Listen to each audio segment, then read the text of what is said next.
नमस्कार दोस्तों। Bail is the rule, jail is the exception.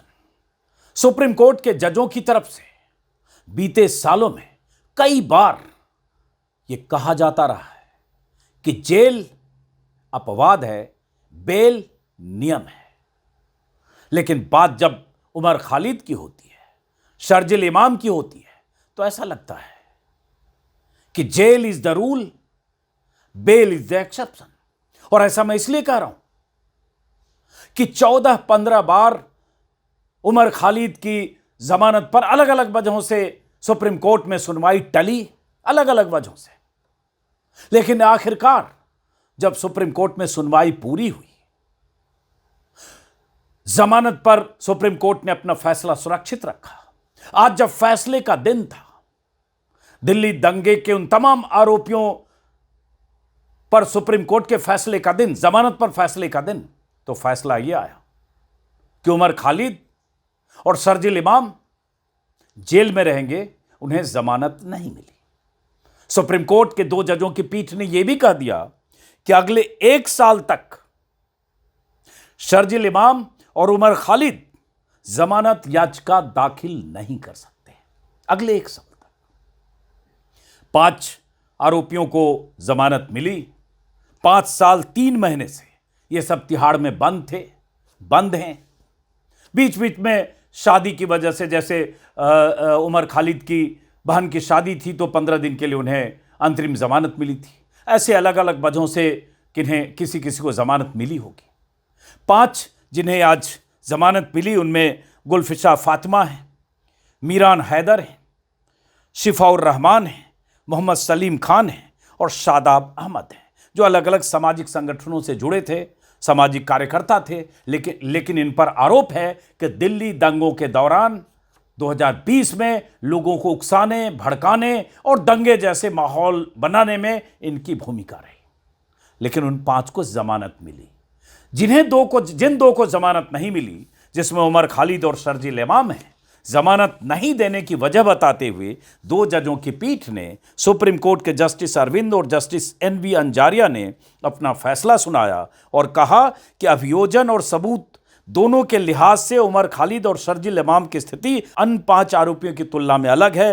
कथित अपराधों में इन दोनों की भूमिका केंद्रीय रही है, मतलब एक तरह से कंस्पिरेटर रही है, मुख्य भूमिका रही है। इन दोनों की हिरासत की अवधि भले ही लंबी रही हो, लेकिन यह न तो संवैधानिक प्रावधानों का उल्लंघन करती है, न ही संबंधित कानूनों के तहत लगे वैधानिक प्रतिबंधों को निष्प्रभावी करती है। UAPA के तहत संगीन धाराएं लगाकर इन सबको 5.25 साल से जेलों के भीतर, सलाखों के भीतर रखा गया है। और बेल कैसे मिलती है?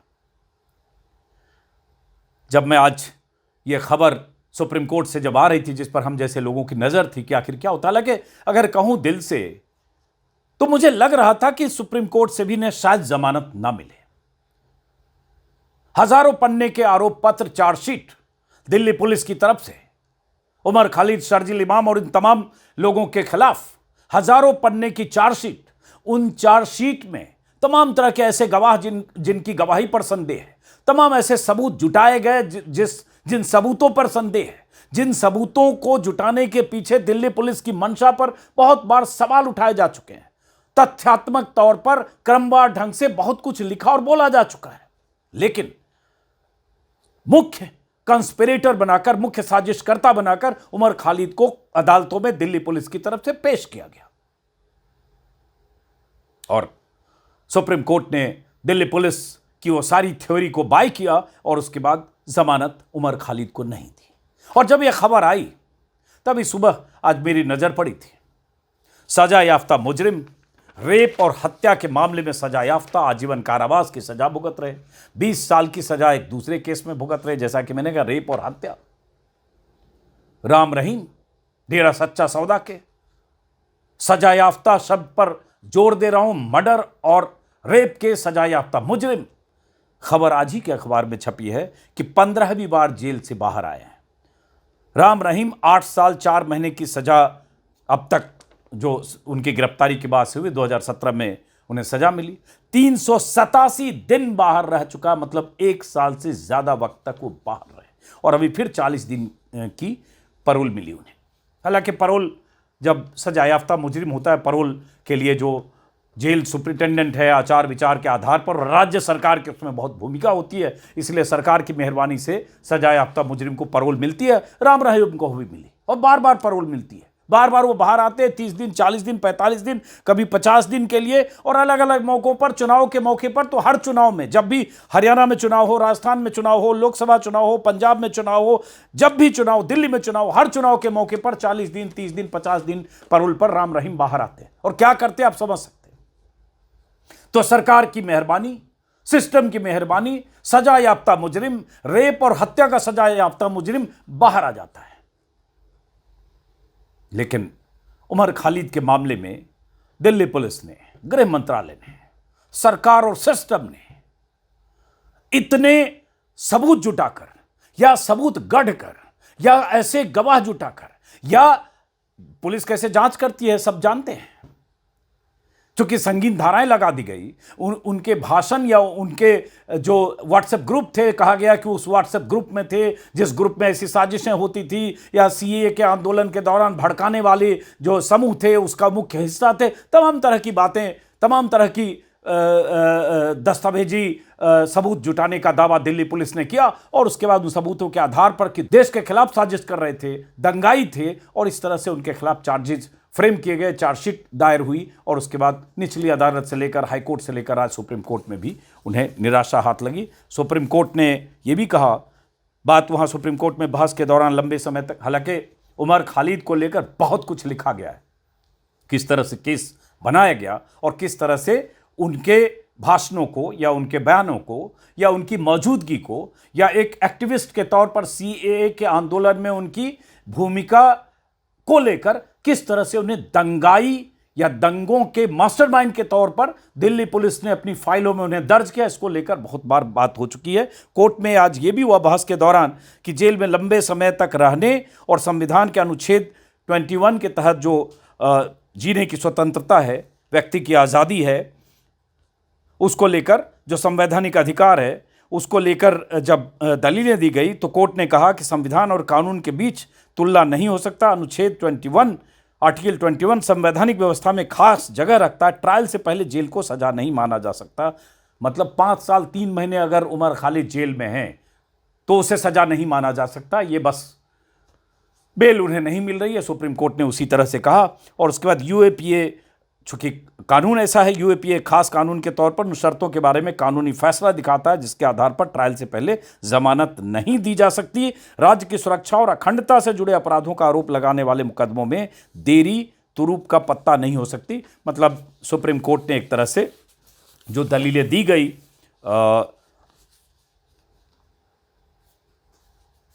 इन दोनों की जमानतों के खिलाफ, उन दलीलों के हिसाब से सुप्रीम कोर्ट ने इन्हें जमानत नहीं दी। और ये मानते हुए कि प्रथम दृष्टया आरोप बनता है शर्जिल इमाम और उमर खालिद के खिलाफ, उनके बयान और उनकी मौजूदगी, जैसा कि मैंने कहा। बहरहाल, और राम रहीम अब बाहर हैं। मेरे ख्याल से 1-1.5 साल पहले शायद न्यूयॉर्क टाइम्स ने एक पूरे पन्ने की रिपोर्ट छापी थी उमर खालिद की को जमानत न मिलने के बारे में, किस तरह से जेल में हैं, किस तरह से उमर खालिद अपने परिवार से संवाद करते हैं, कैसे उनके परिवार के लोग ज़मानत का इंतज़ार कर रहे हैं और उन्हें ज़मानत की उनकी अर्जी निचली अदालत में खारिज हुई या सुप्रीम कोर्ट में अलग अलग वजहों से, कभी उमर खालिद के वकील कपिल सिब्बल की मौजूदगी नहीं होने की वजह से, ये कभी और वजहों से खारिज हुई। उसको लेकर एक लंबी रिपोर्ट छापी थी और परिवार से कैसे संवाद करते। मैं चाहता हूँ वो हिस्सा, हालांकि वो 1.5 साल पहले का है, वो हिस्सा एक बार फिर से देखिए। मेज़ पर लैपटॉप रख दिया गया है। माँ बाप की निगाहें स्क्रीन पर इस इंतजार में टिकी हैं कि कब उनका बेटा उनके सामने नमूदार होगा। कुछ देर में सामने से एक आवाज़ आती है, कैसी हो अम्मी? यह आवाज़ उस बेटे की है जो पिछले 4 सालों से जेल की सलाखों के पीछे बंद है। उसकी आवाज़ अदालतों के कानों तक भी नहीं पहुंचती है। वह नाइंसाफी के अपने सफ़र में तना है। उसकी आवाज़ न ही न्यूज़ चैनल्स की स्क्रीन तक पहुंचती है, न ही अखबारों के पन्नों में दर्ज होती है। डिजिटल पोर्टल के माध्यम से, यूट्यूब के माध्यम से हम जैसे पत्रकारों ने उसकी आवाज़ लोगों तक पहुंचाने की तो बहुत कोशिश की, लेकिन ऐसी आवाज़ें भी नक्कार खाने में तूती की आवाज़ की तरह दम तोड़ रही है। 37 साल का वो नौजवान बिना किसी ट्रायल के जेल में सड़ रहा है। कैदी नंबर 626710, नाम है उमर खालिद। हिंदुस्तान में मुख्य धारा का मीडिया उमर के साथ हुई नाइंसाफी पर भले ही अपनी जुबान न खोलता हो, लेकिन विदेशी मीडिया में भारत सरकार और यहां की न्यायिक व्यवस्था का खूब मजाक बन रहा है। अमेरिकी अखबार न्यूयॉर्क टाइम्स की पत्रकार सुहासिनी राज ने उमर खालिद की गिरफ्तारी के 4 साल पूरा होने के बाद एक पूरे पन्ने की विस्तृत रिपोर्ट छापी है। इस रिपोर्ट में सुहासिनी ने उमर के परिवार के उन किस्सों और दर्द को जज्ब किया है जिसकी चीख भारतीय मीडिया बयान नहीं कर सकता। क्यों नहीं कर सकता? उमर एक मुसलमान है इसलिए, उमर सत्ता प्रतिष्ठान की आंखों की किरकिरी है इसलिए, मुसलमानों के हितों की आवाज उठाने वाला उमर मोदी की सत्ता के खिलाफ मुखर आवाज बन गया इसलिए। क्या इसका खामियाजा भुगत रहा है उमर खालिद? क्या किसी मुस्लिम आरोपी के लिए भारत में कोई अलग से कानून व्यवस्था है जिसके तहत उसे 4 सालों तक बिना किसी ट्रायल के जेल में ठूस कर उसकी जवानी बर्बाद की जा सकती है? जब सुप्रीम कोर्ट के जज किसी मामले में जमानत देते वक्त कहते हैं bail is the rule and jail is the exception, तो क्या उन्हें उमर खालिद नहीं दिखता है जिसके लिए लगता है जेल ही रूल है और बेल तो इसकी किस्मत में नहीं? फर्क देखिए तो आप खुद बखुद समझ जाएंगे। एक तरफ बिना ट्रायल के 1500 दिनों से जेल में उमर खालिद है, दूसरी तरफ बलात्कार और हत्या के आरोप में उम्र कैद की सजा काट रहा एक सजा याफ्ता मुजरिम है। उसकी पहुंच कहीं दूर सत्ता के शीर्ष पर बैठे नेताओं और मंत्रियों तक है। वो बलात्कारी है, लेकिन नीति नियंताओं की मेहरबानी शायद उसे हासिल है। तभी तो 2024 में हरियाणा विधानसभा चुनाव के महज 3 दिन पहले 20 दिनों के पैरोल पर वो जेल से बाहर आ जाता है। नाम है गुरमीत राम रहीम। राम रहीम के लिए जेल से बाहर आना जैसे उसकी मर्जी पर निर्भर हो, एक बार नहीं बार बार, जब चाहे तब। एक तरफ उमर खालिद है जिसके ऊपर दिल्ली में दंगा भड़काने का आरोप है, जो बिना किसी ट्रायल के 1500 से ज्यादा दिनों से जेल में बंद है। दूसरी तरफ गुरमीत राम रहीम जिसके ऊपर बलात्कार का आरोप सिद्ध हो चुका है। अदालत ने उसे उम्र कैद की सजा सुना रखी है। बावजूद इसके अब तक इसने जितने दिनों की सजा काटी है उसमें 235 दिन से ज्यादा वक्त तक पैरोल पर जेल से बाहर रहा है।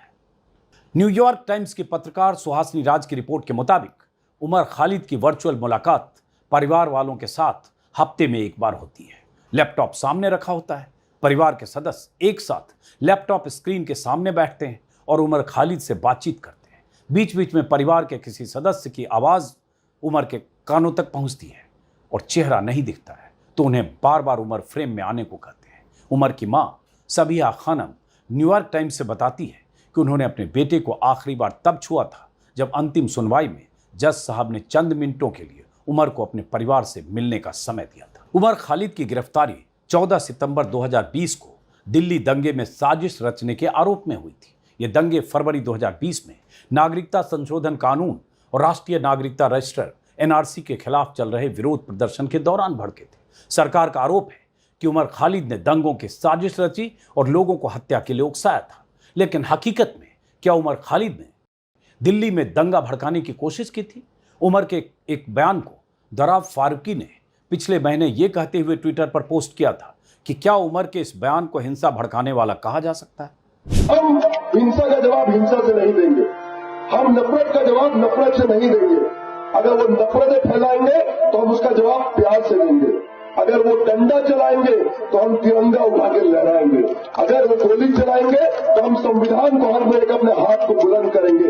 अगर वो जेल में डालेंगे तो सारे जहां से अच्छा हिंदुस्तान हमारा। गाते गाते हम हंसते हंसते जेल चले जाएंगे, लेकिन इस देश को आपको बर्बाद करने नहीं। ट्विटर पर इस वीडियो को कई बार बहुत से लोगों ने शेयर किया है। इस वीडियो में उमर कह रहा है कि हम हिंसा का जवाब हिंसा से नहीं देंगे, हम नफरत का जवाब नफरत से नहीं देंगे। क्या अहिंसा की बात करने से दंगे भड़कते हैं? क्या तिरंगा हाथ में उठाने से या तिरंगा लेकर चलने की बात करने से दंगे भड़कते हैं? ऐसा ही तो हुआ। दिल्ली पुलिस द्वारा उमर खालिद के इसी भाषण की वजह से गैर कानूनी अधिनियम यूएपीए के तहत उसे गिरफ्तार कर लिया गया। ऐसा उमर और उसके साथी मानते हैं। पुलिस का कहना है कि उमर और उनके साथियों ने दिल्ली में दंगे भड़काने जैसा माहौल बनाया। उमर को दंगाई साबित करने के लिए दिल्ली पुलिस ने अपनी चार्जशीट में कई पन्ने भी रंग दिए हैं, लेकिन सबूत के तौर पर तो बीजेपी से जुड़े नेताओं के बयान भी हैं, जिसने दिल्ली में दंगों की भूमिका तैयार की थी। उन्हें तो दिल्ली पुलिस ने हाथ भी नहीं लगाया। गोली मारो सालों को जैसे नारे लगाने वाले और पुलिस की मौजूदगी में प्रदर्शनकारियों को धमकी देने वाले बीजेपी नेताओं को तो क्लीन चिट मिल गई, लेकिन उमर जैसे लोगों को दबोच लिया गया। जब दंगे हुए तो मारे जाने वालों में भी सबसे ज्यादा मुस्लिम ही थे। न्यूयॉर्क टाइम्स ने इस बात का भी खास तौर से जिक्र किया है। यूएपीए कानून के तहत अगर किसी व्यक्ति के खिलाफ मामला दर्ज होता है तो बिना किसी जमानत के लंबे समय तक उस व्यक्ति को, उस आदमी को जेल में रखा जा सकता है। उमर और उस जैसे कई लोगों ने जब सरकार के खिलाफ आवाज बुलंद की तो सरकार ने इनके खिलाफ यूएपीए का हथकंडा अपनाया। यूएपीए उन पर थोप दिया। साल 2015 से लेकर साल 2020 के बीच यूएपीए के तहत कई गिरफ्तारियां हुई। 3% से कम कन्विक्शन रेट है यूएपीए का, और यूएपीए में गिरफ्तारी का मतलब लंबे वक्त तक सलाखों के पीछे रहना, जमानत ना मिलना। और ये सरकार कैसे यूएपीए का इस्तेमाल करती है, इस पर सैकड़ों पन्ने रंगे जा चुके हैं। कहीं उमर खालिद भी सरकार की इसी मंशा का शिकार तो नहीं, ये सवाल बार बार पूछा जाता है। यूएपीए के तहत की गई गिरफ्तारी के बाद जेल में कुछ लोगों की जानें भी जा चुकी हैं। उमर खालिद भी इसी कानून की चपेट में है। 1500 से ज्यादा दिन सलाखों के पीछे वो काट चुके हैं, मगर अब भी जेल मानो उमर का मुकद्दर बना हुआ है। उमर की गिरफ्तारी के 1.5 साल बाद ट्रायल कोर्ट में जमानत याचिका की सुनवाई हुई, मगर जमानत नहीं मिली। उसके बाद अक्टूबर 2022 में दिल्ली हाईकोर्ट से उमर की जमानत रद्द हो गई। उमर खालिद ने इसके बाद सुप्रीम कोर्ट का दरवाजा खटखटाया। सुप्रीम कोर्ट ने 14 बार सुनवाई स्थगित की, 14 बार।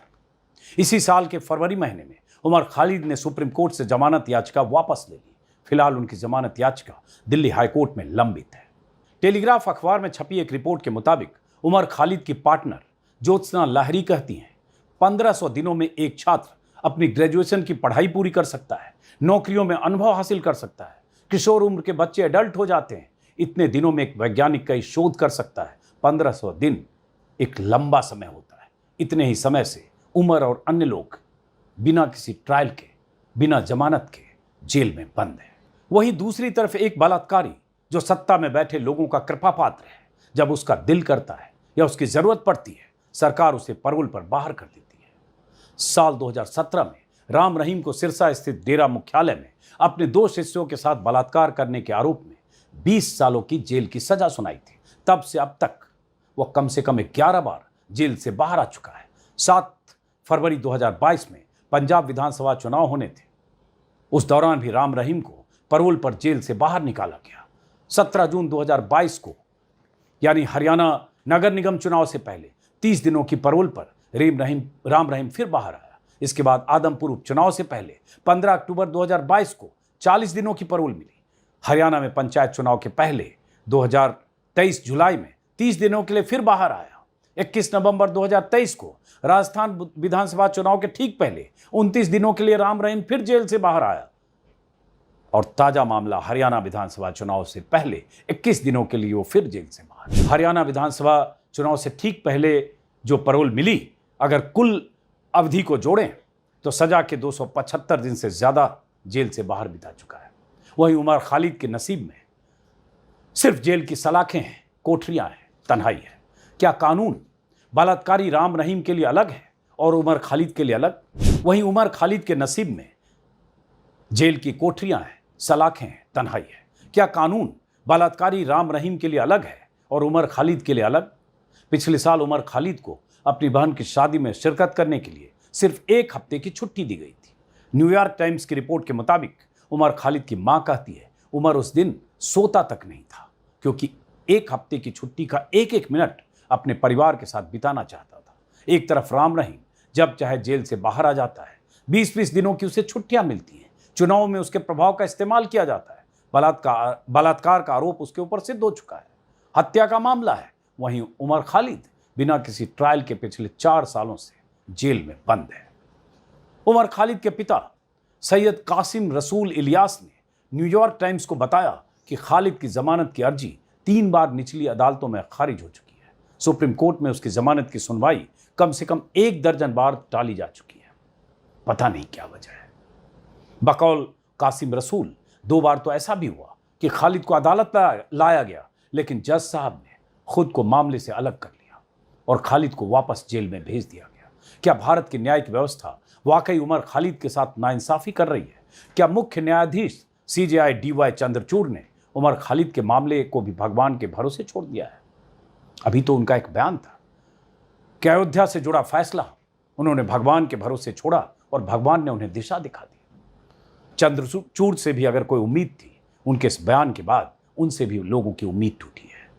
तो उमर खालिद के मुद्दे पर उनसे क्या ही उम्मीद किया जाए। जमानत के अधिकार पर सुप्रीम कोर्ट ने कई बार टिप्पणी की।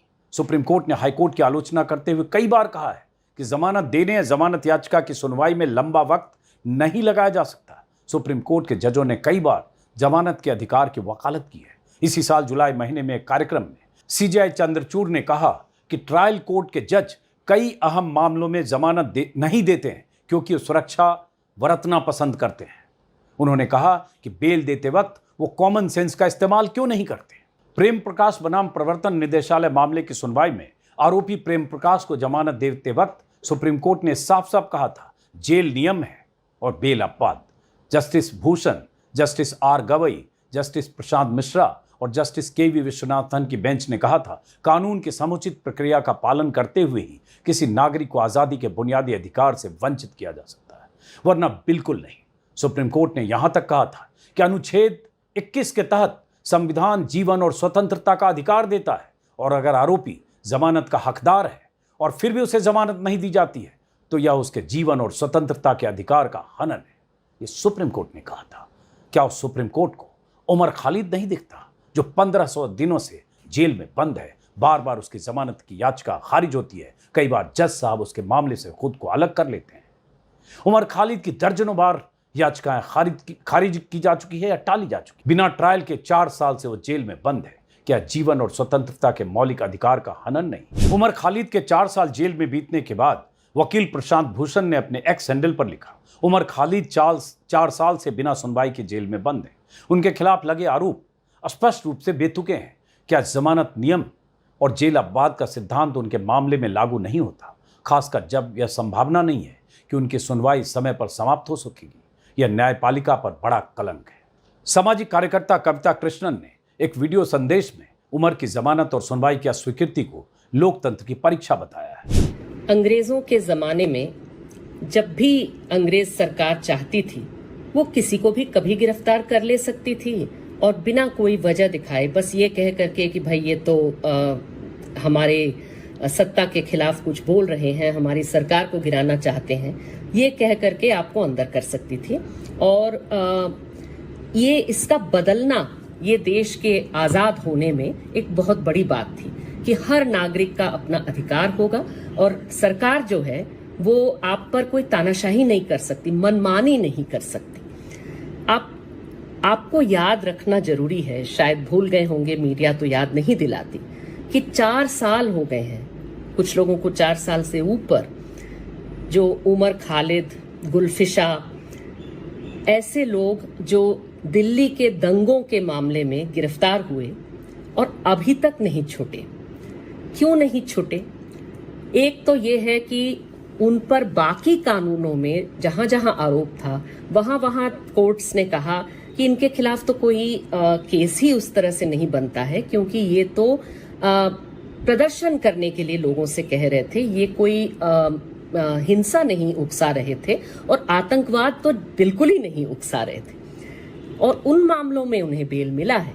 लेकिन यूएपीए का जो केस है, यूएपीए एक आतंकवाद विरोधी तथाकथित कानून है, उस कानून के तहत उन पर जो केस है उसमें रूल ये है कि आपको बेल मिलना लगभग असंभव है। तो जज आपको बेल नहीं दे रहे, तो इसका मतलब ये है कि ये बिना बेल के और बिना किसी ट्रायल के शुरू होते हुए सुनवाई नहीं हो रही, लेकिन ये जेल में है।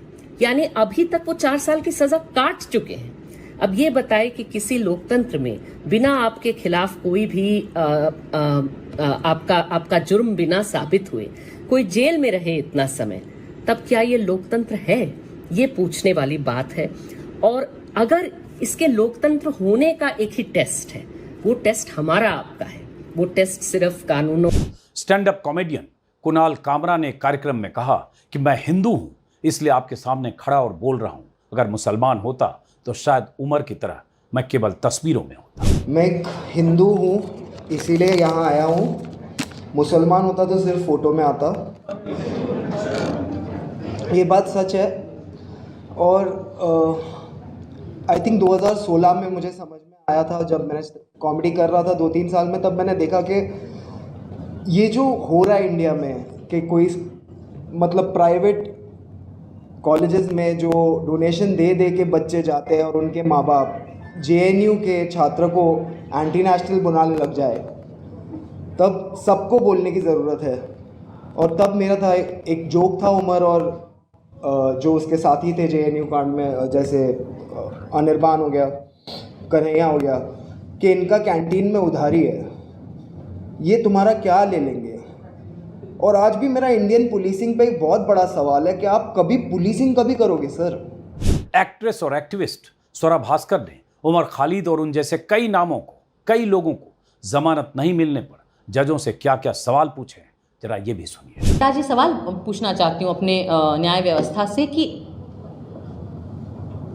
क्यों, क्या डर है आपको किस चीज़ का डर है? आम नागरिक को तो जेल का डर होता है, पिटाई का डर होता है, मुसलमान तो कहीं पे भी पिट जाते हैं बेचारे इस देश में, दलित कहीं पे भी पिट जाते हैं इस देश में। हम लोगों को भी डर लग सकता है कि काम नहीं मिलेगा, कॉमेडी के शोज़ नहीं मिलेंगे, फिल्में बंद हो जाएंगी, जिनके बच्चे हैं छोटे छोटे उनको अलग अलग किस्म के डर लगते हैं। आपको क्या डर लगता है? आपके पास तो पूरा तंत्र है, आपके पास तो सारी सरकारी तंत्र है। जब तक आप इन बड़े बड़े सुप्रीम कोर्ट, हाई कोर्ट तक पहुंच जाते हो, आपको 60 साल 50 साल के ऊपर होते होंगे, आपके तो बच्चे भी बड़े हो गए होंगे, अच्छी महंगी कॉलेजेस में आप उन्हें पढ़ाते हैं, बाहर भेजते हैं यूनिवर्सिटीज़ में, वो भी सेटल हो जाते हैं, उनकी शादियाँ हो जाती हैं, उनके भी बच्चे होते हैं। तो इस बुढ़ापे में क्या डर है अब आपको? अब क्या लालच है आपके अंदर? क्या चाहिए आपको? हाँ, क्या ज़रूरत है? गवर्नर पोस्ट चाहिए, राज्यसभा जाना है, इतनी आपके अंदर लालच है कि आप महज आपका काम आपसे करने को हम मांग रहे हैं, वो आपसे नहीं हो रहा है। उमर खालिद के पिता न्यूयॉर्क टाइम्स को बताते हैं कि भारत में आजकल सच बोलने की कीमत चुकानी पड़ती है। इन दिनों भारत में किसी मुस्लिम नाम के व्यक्ति का फंसना और फंसाना आसान हो गया है। उमर खालिद की जमानत की सुनवाइयां जैसे औपचारिकता बनकर रह गई है। वहीं दूसरी ओर राम रहीम जैसे अपराधी को, सजा याफ्ता मुजरिम को आसानी से पैरोल पर छुट्टियां मिल जाती है, वह भी चुनाव से ठीक पहले। क्या उमर के लिए दूसरा कानून है? क्या उमर को सिर्फ मुसलमान होने की सजा मिल रही है? क्या भारत में मुसलमान होना कोई अपराध है? उमर को अब तक जमानत क्यों नहीं मिली? इन्हीं कुछ सवालों पर आज के इस वीडियो को खत्म करता हूं। मुलाकात होगी किसी और वीडियो में। फिलहाल नमस्कार।